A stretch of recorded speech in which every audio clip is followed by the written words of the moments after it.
All right, here we go. Welcome to this week's Face the Facts Friday, your weekly dose of no bullshit animal rights and vegan news. Now, this week's stories, well, Biden maybe isn't an enemy to the animals after all, and I might have to eat my words. That's the main story this week. That's the headline story. But we've also got some stories, including a TV show getting fined a shitload of money for talking about veganism. Not joking. Some behind the scenes communications from animal agriculture that I think you're going to enjoy. A few ways you can directly help the animals as well without spending a penny. So obviously make sure you stick around until the end for that because that's coming up and you don't have to spend one penny to help the animals. So stick around for that. So let's kick off with Joe Biden then. What's he been up to? What's Biden been up to? Well, guys, I think I'm gonna have to eat a few slices of humble pie because a few weeks back I did make that video. It was titled "Biden is an enemy to the animals." It was pretty straight up there. It was a punchy video, and look, everything that I said in that video, I do stand by. Because there are these elite politicians are the elites, and I do believe they don't give a shit about you or the animals. However, there may be some signs that Biden isn't as great of an enemy to the animals as it first seemed. So don't get me wrong, he's still a hyper rich, powerful elite like all of the other high level politicians, and I stand by that. But he's made some pretty good decisions that impact the animals in the short time that he's been the U.S. president. So first up, do you remember he appointed Tom Vilsack, the dairy industry lobbyist who got slammed by many animal rights organizations? You see, this guy, I told you about him. He completely ignored a petition put together by some of the largest animal rights groups in the USA. They were calling for animal abusing ag workers to be prosecuted. They provided evidence that included evidence of a worker electrocuting an animal's genitals. And Vilsack and his team, when they were in power at this time, they did absolutely nothing. They didn't even respond to the petition. All right. So this guy that Biden appointed, that was a huge, huge mistake. And it's a horrible thing that he's appointed this guy. This same guy, this Tom Vilsack, he was also pushing for faster line speeds in chicken plants, meaning that the chickens would be getting killed faster, at a faster pace, which would lead to more mistakes, which would lead to more suffering for those chickens. Now, obviously, we don't want any chickens to be killed, but we also don't want them to suffer even more in those places than they already are. And anyone in their right mind would have had huge concerns about Biden, seeing that he'd hired this piece of shit Tom Vilsack to represent agriculture. So now the question is, what has Biden done to reassure the people and reassure people like me that he's not going to be an animal ag puppet, right? Because that was the concern of the first video that I made about him. Well, one of the first actions that he's taken is actually to stop the decision to speed up the line speeds, saying it was for safety and animal welfare. So he withdrew that pending rule that would have increased the speeds from 140 birds a minute to 175 birds a minute, having their throats slit. And yeah, he stopped it. That's one of his first things he's done since he became the president. So look, it might not seem that important that he's done that, but that is a direct fuck you to big ag. That is him putting animal welfare. Obviously, they're still being killed, but the point is he's putting welfare over profit.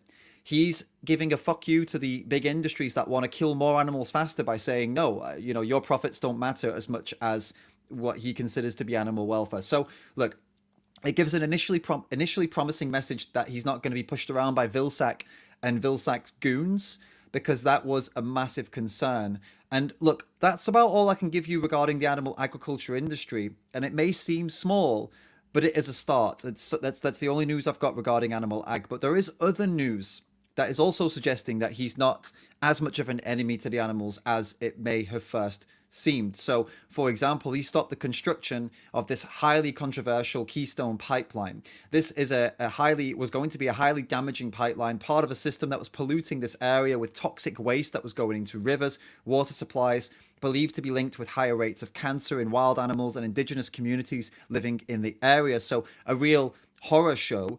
And he put a stop to that. So that's one thing that he's done also to help wild animals. And also, one more thing, he stopped the construction of the USA-Mexico border wall, which at first glance you might not think that has anything to do with the animals, but this would have cut through the habitat of around 111 endangered species, including the one remaining jaguar that's living on US soil. So now that he has stopped that wall from being built, these wild animals that are living on both sides of the border, they can continue to live on both sides of the border.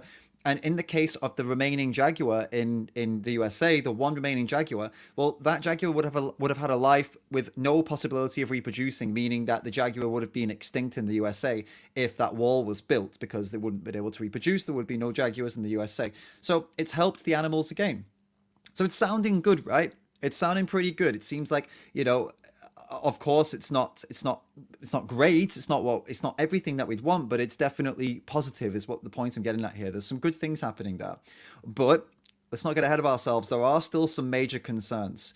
I mean, for starters, he did appoint Vilsack in the first place, right? He appointed that guy in the first place, and that's really, it's really not good. It's a shit move. But we can do something about that. We'll come to that in a minute. But aside from that, he's also trying to push more powerful moves, more powerful rules to stop domestic terrorism, which could and most likely will impact animal rights activists. This is a really big problem. And this came after the whole Capitol storming thing. They're using that as an excuse to push some new regulations and rules that are directly going to impact not only animal rights activists, which this definitely will impact animal rights activists, it will also impact minority groups such as Muslims in the country, because it gives them more ability to investigate and put people on watch and make arrests without any kind of evidence. Basically, like, this is what these domestic terrorism laws tend to do, so they really do work against us. So that's really something to watch. It's not ideal.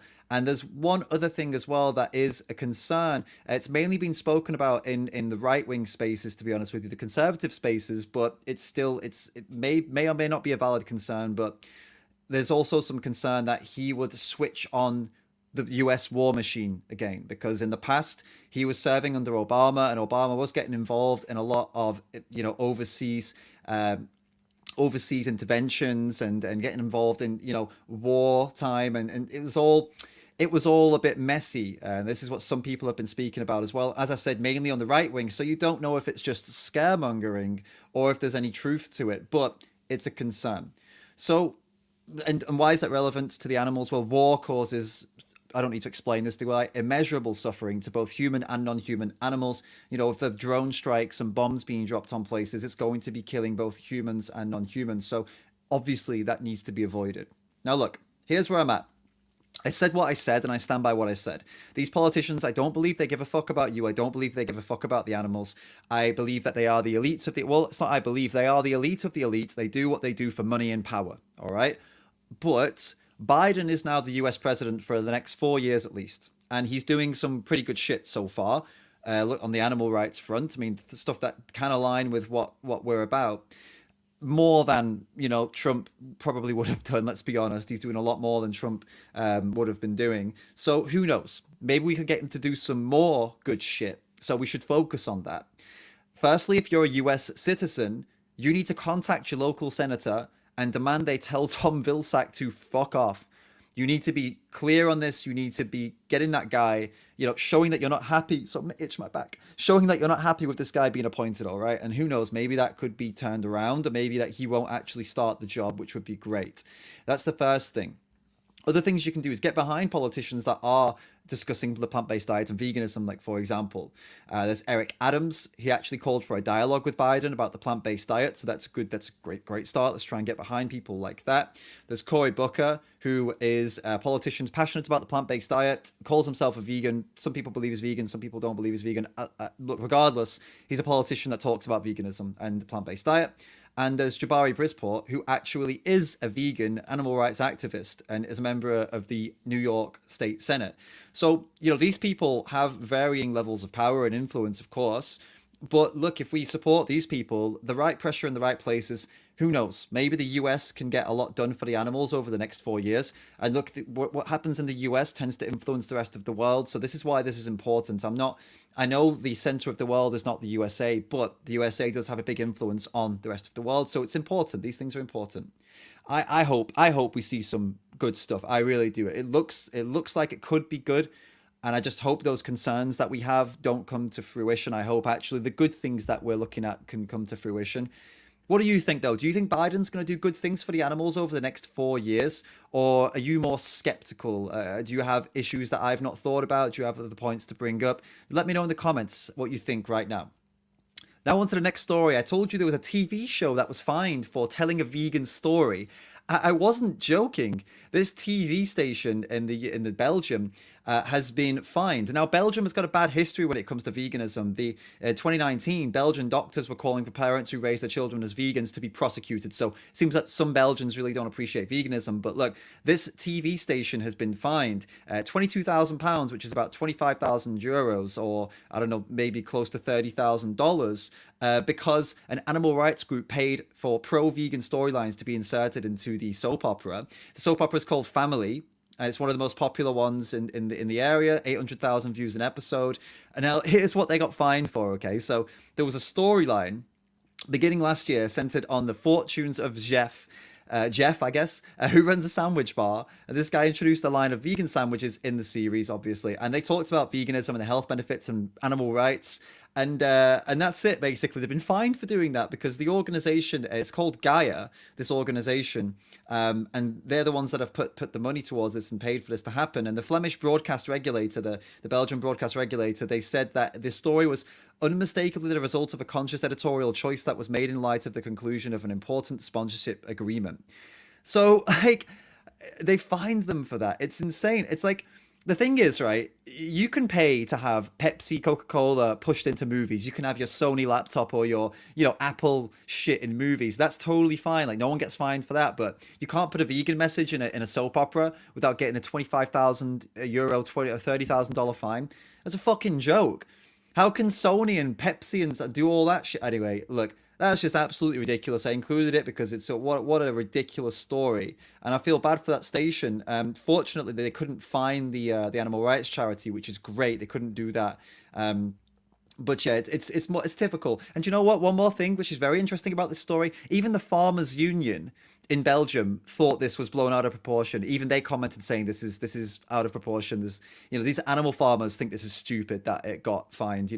So yeah, even they don't agree with it.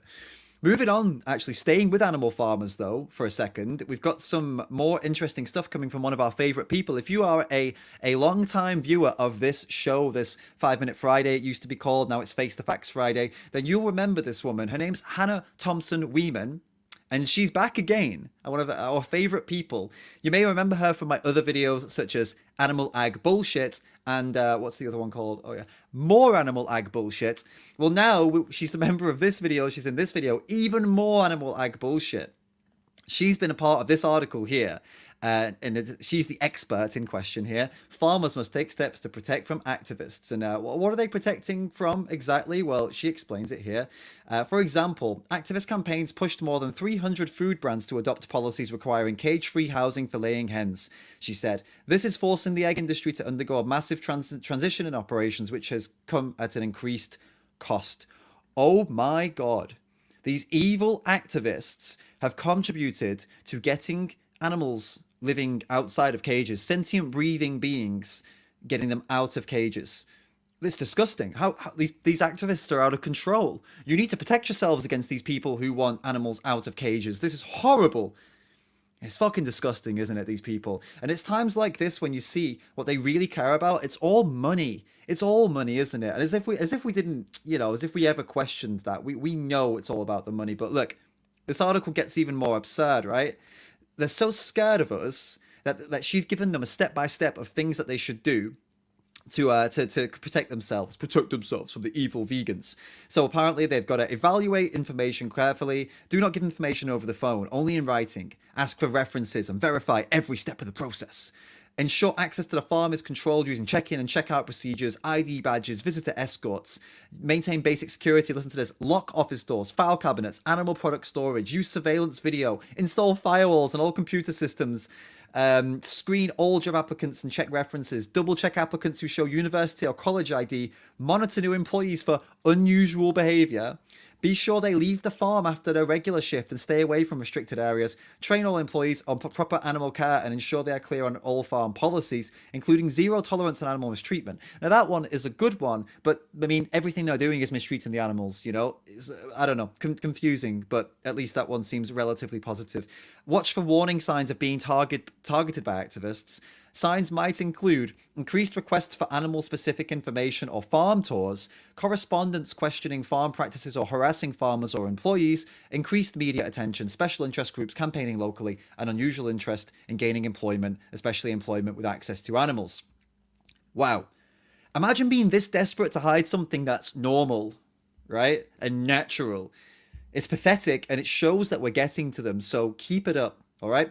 Now, you can show these morons how many of us are against them by leaving a comment right now that says end animal ag. Real simple. On to the next story. And the next one, I included this story because honestly, you guys seem to like this kind of stuff. And for me, I'm not really into it. I think it's a bit stupid, but you guys seem to like it. I'm not judging you, all right? But I included it for that reason. And it's yet another highly scientific, highly accurate study slash survey slash whatever you want to call it. It's a story. It's another news story. And guess what it's about? Vegans' performance in the bedroom. Here's another one. It's popped up. It was on plant-based news? Yeah, plant-based news. A staggering 67% of vegans say they experienced a noticeable increase in performance and enjoyment after ditching animal products. I mean, I don't know where these things keep coming from or why they keep popping up. It's I just find them funny, and I know you guys find them funny too. And like, apparently this data is coming from a 5,000 person survey conducted by Veggly, which is a dating app. It sounds really scientific here. It's really, really accurate. Found that vegan men were likely to get a difference more than women. 71% of vegan men reported a boost, and only 59% of women did. Look, I just include these stories because they're funny and a lot of you like them. And look, if you decide whether you want to get in the comments and tell me if you think it's true or not, if you agree or not, that's totally up to you. But I'm not going to request it because last time I did that, it got a bit weird in the comments. So I'll leave that for you to decide whether you want to tell me about your personal lives in that sense or not. That's for you to make a decision on. All right, the next story is a bit personal to me. It's closer to home. There is a wildlife reserve very close to where I grew up, and I used to go there quite a lot. And they have decided that they're going to kill a load of squirrels because they are grey. Yeah, that's not a joke. You heard me right. They want more red squirrels, so they're going to kill grey squirrels. These people are pieces of shit. And I can't believe that they even, thought that they would get away with this. So look, do me a favor, save these grey squirrels, get over here and sign this petition, all right? The link will be in the pinned comment. The link is going to be in the pinned comment down below. So please get in there and sign the petition to stop them from killing grey squirrels because they're grey. It's insane. So do that for me. Do me a favor, save the grey squirrels. Sort it out. Let's not let those assholes get away with that. Speaking of assholes, there's some dairy industry nonsense going on right now. This dairy industry asshole nonsense going on that Oatly has actually done a really good job of highlighting. So check this out, all right? I'm going to show you this video by Oatly, and I'm going to talk through it. There's no audio because it's need audio, but look, we're going to talk through it. So look at this. In October, the European Parliament voted yes to an amendment, 171. All right, what is this? A law that could make it illegal for plant-based food to reference dairy, which is meaning that in any way. So they're going to show you now. Look, check this out. Dairy-free alternatives, it won't be allowed to say that. Creamy, it won't be allowed to say that. And they're even going to be looking at the packaging, right? So you couldn't even have similar packaging to dairy anymore. That's what they're going to do. It's just because it's the same type. And it's going to prohibit them from making climate footprint comparisons as well, right? So basically just it's just ridiculous. It's absolutely ridiculous. The dairy industry is behind this. They're lobbying for this. They're pushing for this, obviously. Clearly that's what they're going for. So the guys at Oatly don't think that this is going to go ahead, and I don't think most people are stupid enough to let this go ahead. But there is a petition, again, another petition for you to sign. So that petition is right here. And again, I will include this in the pinned comment. So check down below once the video's finished, and there'll be a pinned comment there with this in there. So go and check it out and sign it. It's really important that we don't let them get away with this. These absolute douchebags, right? Unbelievable. Can you believe they're trying to get away with something as ridiculous as that? It's insane. So sign the petition. And there is one of the other ways you can help the animals without spending a penny. I promised you that, didn't I? I said stick around till the end. Well, there is an online vegan market that's going to donate $10,000 to food banks, to give vegan food, to food banks in the USA. And how is this helping the animals? Well, of course, if people are eating vegan food, then they're not going to be eating non-vegan food. So it helps people and it helps the animals. Check it out. So 10K in plant-based protein to food banks across the USA is what they're going to donate, but they're only going to donate it. They're going to do $1 for every person that follows their Instagram, right? Up to $10,000. So all you got to do is follow their Instagram. There it is. Shop Veggie, that's the name of the place. Go follow their Instagram, and they'll donate $1 to food banks for vegan food, which is helping humans and it's also helping the animals. So it's a win-win situation. All of these links are going to be in the pinned comments, so check it down below and do all of that before you leave. Thanks for checking out this week's Face the Facts Friday Live. I hope you got your fix of no bullshit vegan news. I hope it was a nice roundup for you. Make sure you get in the comments and let me know all of your thoughts and if you enjoyed it, right? If you did enjoy it, you know what I'm going to say. Leave a comment that says vegan for the animals if you enjoyed it. Only if you enjoyed it, all right? Hit the like button. Don't hit the dislike button. Hit the dislike button if you are a really, really bad person. Then you can hit the dislike button if you're just a nasty, nasty, horrible person. Hit the like button instead. And I'll see you back here for the next Face the Facts Friday. Have a good one.